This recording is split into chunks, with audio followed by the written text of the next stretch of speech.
Hi అండి, ఇది బీరకాయ తోలు పచ్చడి తొక్కు.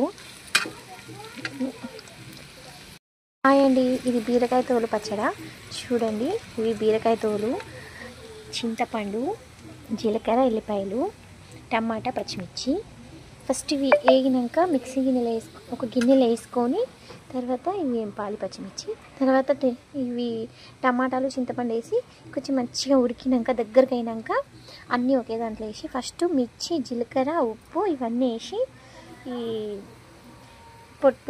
బీరకాయ పొట్టు వేసి మిక్సీ పట్టాలి. పట్టినాక తర్వాత టమాటా గుజ్జేసి పట్టాలి. ఒక్క రౌండ్ అలా తిప్పాలి, అంతే. మంచిగా ఉంటుంది ఒక్క రౌండ్ తిప్పితే. చూడండి, ఇది మా ఇంట్లో ఫేవరెట్ చట్నీ. నేను 2 రకాలు చేస్తాను ఎప్పుడైనా, ఎండుమిర్చితో, పచ్చిమిర్చితో. కాకపోతే ఈసారి ఒకటే రకం చేస్తున్నా, ఎందుకంటే మా ఆయన పచ్చిమిర్చి చాలా తీసుకొచ్చారు, అందుకే ఒకే రకం చేస్తున్నా. చేసే విధానం కూడా చూపెడతాను, చూడండి. ఇదిగోండి, మిక్సీ గిన్నెలో వేసాను, పచ్చిమిర్చి వేగుతున్నాయి. ఇది ఎందుకు ఇంత ఎర్రగా వేపానంటే, ఇది ఎంత ఎర్రగా వేగితే అంత రుచిగా ఉంటుంది పచ్చడి. నేను ఎల్లిపాయలు పొట్టు తీయను, ఇలానే వేస్తాను. నూనెలోకి కూడా ఏంపనివి, పచ్చిగానే వేస్తాను. నేను ఏంపకుండా ఎందుకు వేస్తానంటే, ఇందులో జీలకర్ర, ఎల్లిపాయలు పచ్చిగా వేస్తేనే వాసన మంచిగా వస్తుంది, మంచి టేస్ట్ ఉంటుంది. పచ్చిమిర్చి చూడండి, మా ఆయనకు చాలా ఇష్టం నేను ఇలా చేస్తే. మా ఇంట్లో ఈ రసాలు, సాంబార్లు వీటన్నిటికంటే ఎక్కువ తినేది పచ్చళ్ళే, సాల్ట్. ఇది ఇందులో వేసి కొంచెం, ఇందులో ఎందుకు వేస్తానంటే కొంచెం ఘాటు రాదు, బయటికి మంచిగా వేగితే ఘాటు రాదు.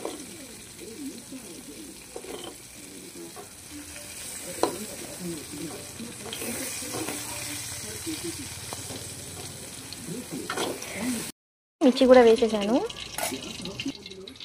ఇందులో టమాటా వేస్తున్నా, ఇలా వేయాలి టమాటాలు కూడా. ఆయిల్ ఉండగానే, కొంచెం ఆయిల్ ఉండగానే వేస్తే తొందరగా ఖరాబ్ కాదు టమాటా పచ్చడి. ఎలా చేసుకున్నా కూడా ఇలా చేస్తే కొంచెం ఆయిల్ వేసి ఉడకబెడితే తొందరగా ఖరాబ్ కాదు. పప్పుకైనా అవసరమే లేదు అసలు.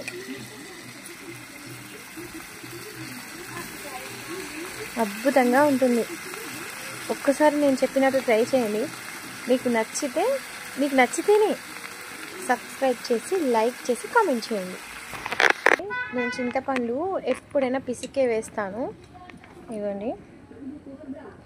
ఎందుకంటే చింతపండు అలానే వేస్తే చెవుల్లో మొత్తం దీనికి ఏంటో అంటారు, తెలుగులో ఏమంటారో నాకు రాదు, అవి చేరి సరిగా వినబడదంట. అందుకే నేను చింతపండు ఎప్పుడైనా పిసికే వేస్తాను. మీరు కూడా అలానే వేసుకోండి.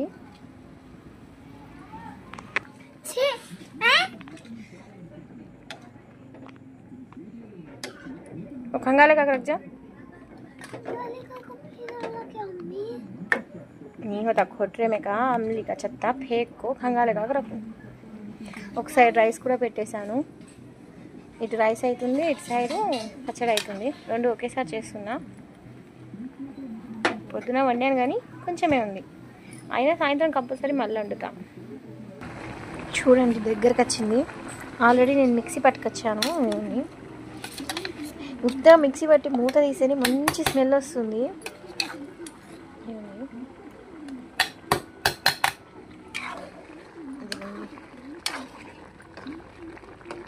దగ్గరకు అవుతుంది మంచిగా. ఊరితోనే ఈ టమాటాలు మాత్రమే తీసి ఇందులో వేయాలి, మిగతాది మొత్తం మిక్సీ పట్టకూడదు. రోటి పచ్చళ్ళలానే ఉంటుంది. రోలు ఒకప్పుడు మా దగ్గర ఉండేది, కానీ ఇప్పుడు ఆ రోలు వేరే వాళ్ళు తీసుకెళ్ళారు, అందుకే లేదు. వేస్తున్నాను ఇలా.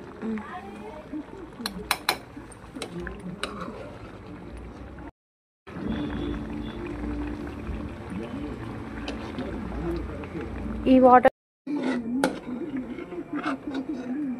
అయిపోయింది చూడండి. ఇది కొంచెం కొంచెం ఉన్నది తీసుకుంటే అయిపోతుంది. మొత్తం ఎందుకు పట్టొద్దనంటే, మిక్సీలో కదా పట్టేది, మనం వాటర్ వేస్తే మరీ తొందరగా అంటే. చూడండి, మిక్సీ పెట్టాను,